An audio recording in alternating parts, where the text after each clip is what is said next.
क्या हुआ अम्मी? आपने समझाया मेरी सास को? हाँ, अच्छी तरीके से समझा दिया, ऐसा दिमाग दुरुस्त किया कि याद रखेंगी वो। बहुत अच्छा किया। आपको पता है इतनी बातें सुनाती हैं मुझे। एक बात बता नाजू, जब वो नौकरानी रखने को कह रही है तो तू मना क्यों कर रही है? हाँ, अगर नौकरानी रख ली तो फिर मैं इस बुढ़िया के नाक में दम कैसे करूंगी? अम्मी झूठ बोल रही हैं, बिल्कुल झूठ बोल रही हैं। कोई नौकरानी रखने का नहीं बोला है उन्होंने मुझे। मैं तुझे अच्छी तरीके से जानती हूँ नाजू, इस सुहेब के चक्करों में अपना बना बनाया घर मत बिगाड़ना, समझी? हाँ अम्मी, प्रॉमिस, अब मैं कभी भी ज़ुहैब से बात नहीं करूंगी। आप आराम से घर जाएं। क्यों? यहाँ बैठी हुई मैं तुझे बुरी लग रही हूँ? इतने दिन बाद तो तुझसे मिलने आई हूँ मैं। नहीं नहीं अम्मी, मैं आपको भगा थोड़ी रही हूँ। मैं तो सिर्फ इतना कह रही हूँ, सारी बातें तो हो गई हैं, अब आप जाएं घर। इतनी जल्दी जाके घर करूंगी क्या मैं? तुम्हारे अब्बा भी रात को आएंगे, सुबह के गए हुए। और मैं सोच रही थी कि आज की रात के खाने का बंदोबस्त मैं कर देती हूँ, क्योंकि तुम जो भी ऑर्डर करोगी ना वो बहुत महंगा करोगी। नहीं नहीं अम्मी, आप फिक्र ही ना करें, खाना मैं बना लूंगी, बस आप जाएं। है सच? फिर ठीक है, फिर मैं खाना खा के ही जाऊंगी। आज तेरे हाथ का खाऊंगी खाना। अल्लाह, इसमें क्या है?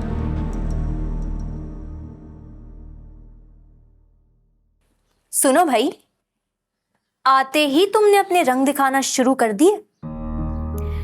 देखो पारो, अगर तुम मुझसे अच्छे लहजे में बात नहीं कर सकती ना तो बेहतर है कि बात मत ही करो।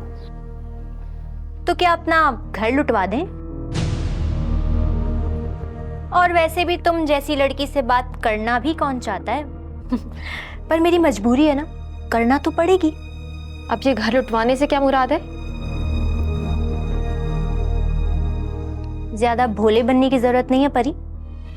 फहद ने मुझे बताया कि कल कमरे से तुम्हारा लॉकेट और झुमके चोरी हो गए। तो कहाँ गया वो जेवर? चलो, उल्टा चोर कोतवाल को डांटे।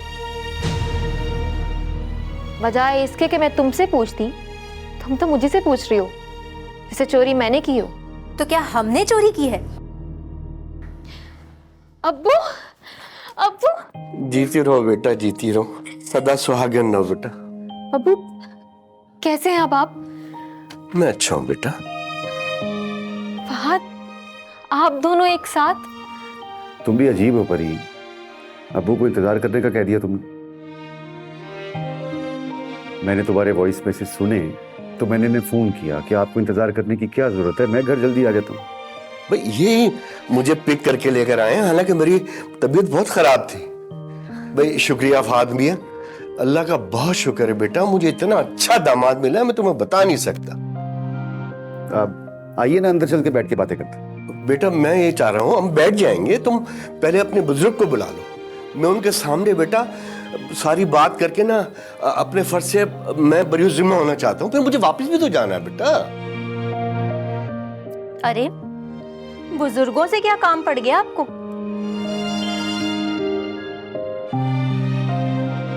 ये अंकल मेरी कजन है, मेरी तायज़र बहन पारो। जीती रहो तुम बेटा, जीती रहो। नहीं बेटा ऐसी कोई बात नहीं है, बस हम तो परी के जहेज के बारे में मैं बात करना चाहता हूँ। नहीं अंकल, ये बड़ी जाती सी बात है, इसमें किसी बुजुर्ग को इन्वॉल्व करने की क्या जरूरत है? और वैसे भी अब जहेज की जरूरत है भी नहीं। हाँ हाँ, क्या जरूरत है? हम तो कल भी फालतू थे और आज भी फालतू हैं। जैसे तुमने शादी कर ली और हमें कानों कान खबर नहीं लगने दी ना, तो अब भी इन सारी बातों से हमें अनजान ही रखना। नहीं नहीं बेटा, तुम बुला लो उनको। हाँ तो बुलाऊंगी ही भाई, हमें भी तो पता चले कि आखिर बात क्या है।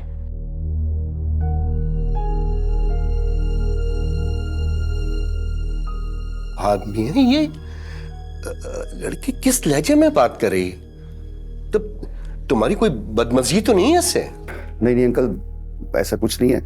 यही वजह थी कि मैं आपको मना कर रहा था, और इसी वजह से मैंने इन्हें शादी पे इनवाइट भी नहीं किया। अब्बू, आप परेशान नहीं हो, ये कोई परेशानी वाली बात नहीं है। आप फहद, आप इन्हें कमरे में लेकर चलें। आइए आइए, आपके पास वो अच्छा नहीं लगा बताइए। अब वो पहली बार मेरे घर आए हैं, कहीं ये पारो और अंकल कोई नया ड्रामा ना कर दें।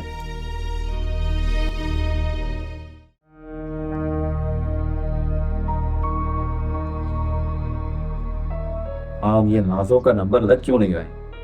इतने घंटे हो गए, ना फोन लग रहा है ना व्हाट्सएप आ रहा है।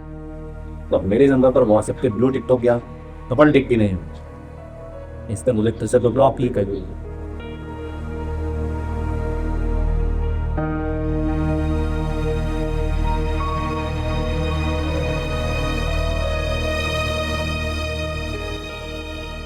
बस यही समझाने की कोशिश कर रहा था। सही बात करें। जी फरमाइए, क्यों मिलना चाह रहे थे आप मुझसे? अस्सलाम वालेकुम समधी साहब, क्या हाल है आपके? मैं फहद का बाप नहीं, ताया हूं। तो फिर आप समधी जैसे ही हुए ना। और देखिए फाद मियाँ तो इतने बादब हैं कि वो तो आपको बाप जैसे ही दर्जा देते होंगे। आपकी बेटी बाप बनने दे तब ना।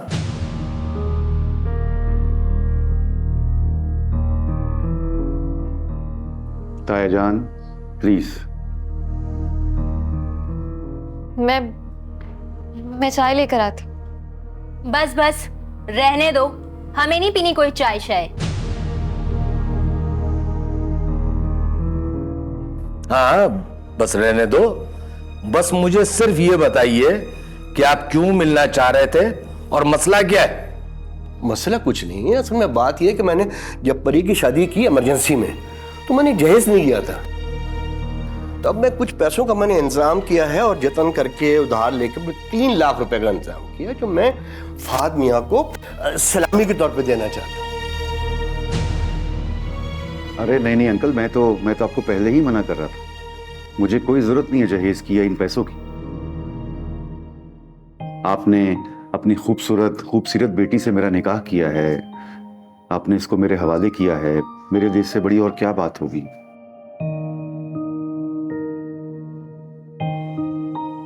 और ये तो सच में परी है। अरे क्या बात कर रहे हो फहद, तुम बेवकूफ बन रहे हो या हमें बेवकूफ बना रहे हो? पारो प्लीज, क्या हो गया तुम्हें? क्या प्लीज? ये रहा तुम्हारा लॉकेट और झुमकों का अमाउंट।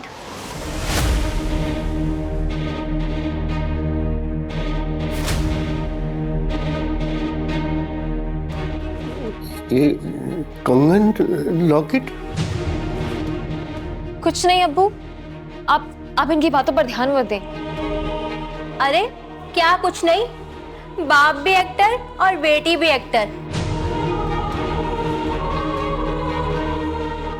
देखा अब्बा कैसे भोले बन रहे हैं दोनों। फाद मियाँ ये सब क्या है? ये मैं कह रही थी ना फहद कि ये लड़की राशन, चीजें और पता नहीं क्या कुछ चुराकर अपने मैके में दे के आती है।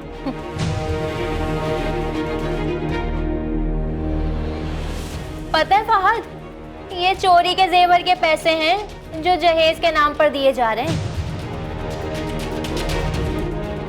खुद ही चोरी किया और खुद ही लाके पैसे दे रहे हैं। नहीं, मेरी बेटी चोर नहीं, मेरी बेटी चोर नहीं है।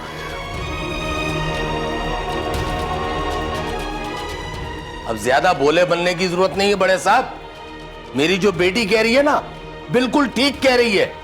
अरे जहेज नहीं दे सके, अब इन दोनों बाप बेटी ने मिलकर ये खेल खेला है। नहीं, और किसने? झूठ बोल रहे हैं आप। मैं आपको सबूत पेश कर सकता हूँ, मेरे पास सबूत। अब्बू आप इनकी बातों पर ध्यान मत दें। शर्म आनी चाहिए आप दोनों को। या किस तरह के झूठे इल्जाम लगा रहे हैं मुझ पर? मेरा बाप पहली बार मेरे घर पर आया और आप लोग किस तरह से पेश आ रहे हैं उनके साथ और मुझ पर झूठे इल्जाम लगा रहे हैं। बस मियाँ, बहुत देख ली आपकी एक्टिंग के जोर। बेटा मुझे तो ये लॉकेट का जेवर का पता ही नहीं बेटा, मैं नहीं जानता। नहीं नहीं अबू, मैं कह रही हूँ ना, आप ध्यान मत दें इनकी बातों पर।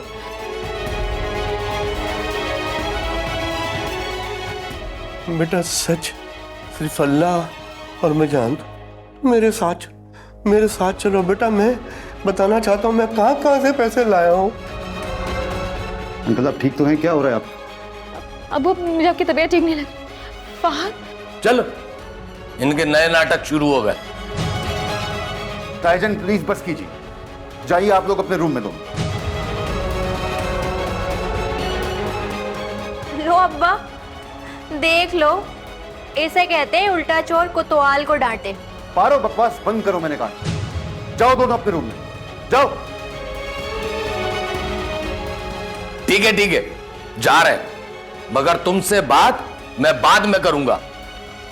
चलो बेटी।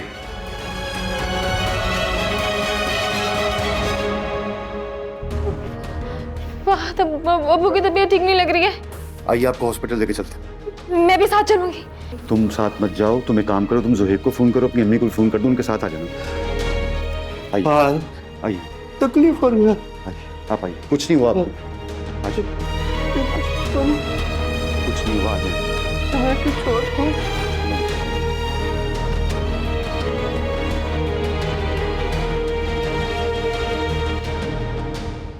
ओए ओए ओए, कितनी जालिम सास है भाई। देख नाजो, नाजो तेरी सास की तरह जुल्म कर रही है। पे अंधी पीछे देख खड़ी है वो डायन।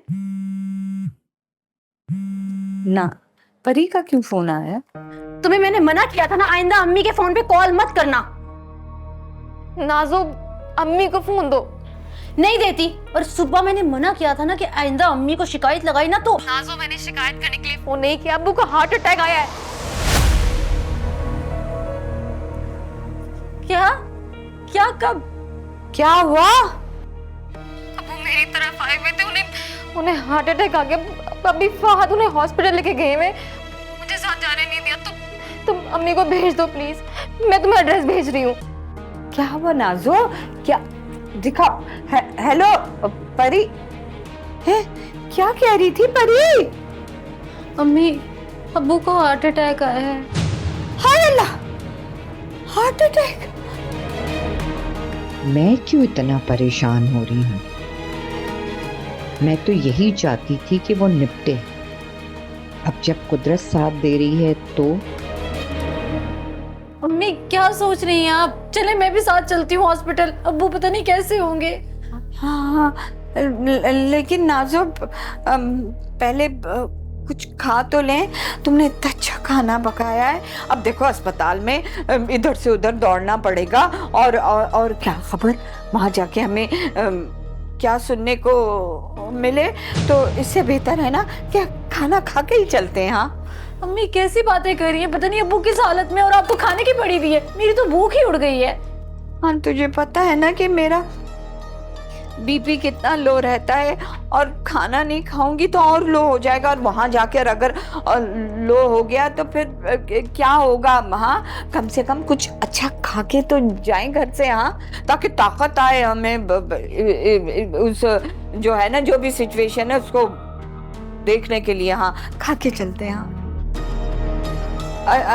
लेकिन परी को कैसे पता चला कि उनको हार्ट अटैक आया? हाँ क्योंकि अब्बू परी के घर पर ही थे, वहीं पर हार्ट अटैक आया उन्हें, और वो लोग हॉस्पिटल लेकर गए अब्बू को। भाई भैया कितना चालाक इंसान है। उसने कहा था तो मैं मंडी जा रहा हूँ, बेटी के घर पहुंच गया। अच्छा चले, आप बाद में खाना मैं रास्ते में खिला दूंगी ना। चले, अब्बू की फिक्र हो रही है मुझे। आधी रोटी खा लूं अम्मी। अच्छा चल। पता नहीं अब्बा, इस परी ने फहद को क्या घोलकर पिला दिया है कि उस पे तो किसी बात का असर ही नहीं हो रहा भाई। तुमने देखा नहीं कैसे बाप को लेके भागा है वो? अरे कभी हमारे लिए तो इस तरह नहीं भागा ही है। वो ही तो अब्बा। अरे मैंने इतना कुछ कह दिया, मगर मज्जाल है उस कमबख्त पे कोई असर भी हो रहा हो। ऐसी बात नहीं है बेटा। देखो, जो तुमने पैसे देख के कैश और जेवर वाली बात की थी ना, तो उसे दरार तो पड़ी है। अरे रहने दो अब्बा, रहने दो। अगर इतना ही असर पड़ा होता ना तो अपने ससुर से तस्दीक करवाने का कहता, यूं चिल्लाकर हमें कमरे से जाने का ना कहता वो।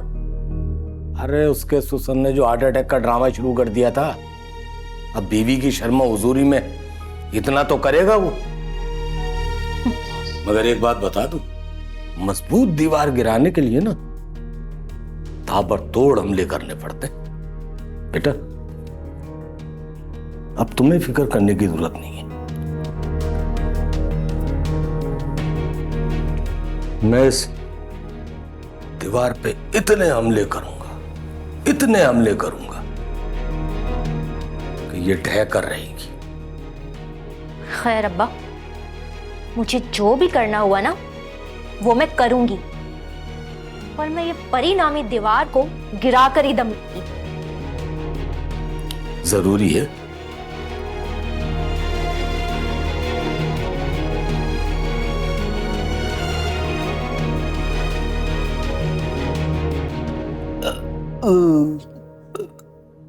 खाना वैसे बहुत मजे का था। नाजो कोई चादर वगैरह दे दे ताकि मैं कमर सीधी कर लूं थोड़ी देर को। अम्मी मुझे समझ नहीं आ रही है, आप इतनी देर क्यों कर रही हैं? फाहद भाई के फोन आए हुए ना घंटे गुजर चुके हैं। अभी बताती हूँ कि क्यों देर लगा रही हूँ। ठहर।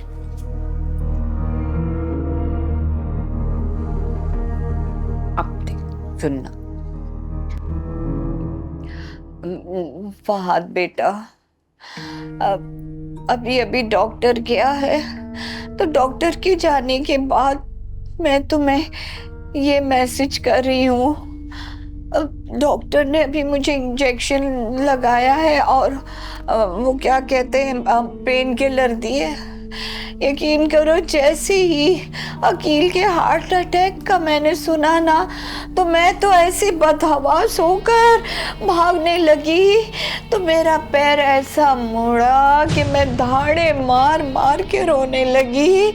मुझे नहीं समझ में आया बेटा, तो तुम अकील को कहना कि मेरा जैसे ही पैर ठीक होता है ना, मैं फौरन आ जाऊंगी मिलने। और अकील को तो मर्दों के वार्ड में दाखिल किया होगा ना, वैसे भी मेरे आने का कोई फायदा नहीं होगा। अगर तुम्हें किसी औरत की जरूरत हो ना, तो ऐसा करना, परी को फौरन बुला लेना, वो आ जाएगी।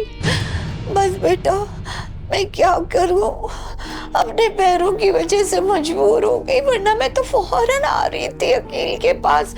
बस तुम वहां पे ना उसके लिए दवा का इंतज़ाम करो, क्योंकि यही मौका है कि अभी सिर्फ दुआ और दवा की ज़रूरत है। मैं यहाँ पे बैठ के अकील के लिए नफलें पढ़ती हूँ और उसके लिए दुआ करूँगी। तुम वहाँ पे दवा का इंतज़ाम करो, यहाँ पे मैं बैठ के अकील के लिए दुआ करती हूँ। अकील को मेरी तरफ से पूछ लेना बेटा, बहुत ठीक है। अल्लाह हाफ़िज़। ये वैसे इस ड्रामे की क्या जरूरत थी अम्मी? वो भी सब बताती हूँ मैं। सबसे पहले तू जा और अपनी वो जो सास के टूटा हुआ पैर है ना, उसकी तस्वीर लेकर। मैं नहीं जा रही भाई। जाना, जा लेकर आ फौरन। अल्लाह, अब मैं कहूंगी कि मेरा पैर टूट गया, आ ही नहीं सकती थी मैं।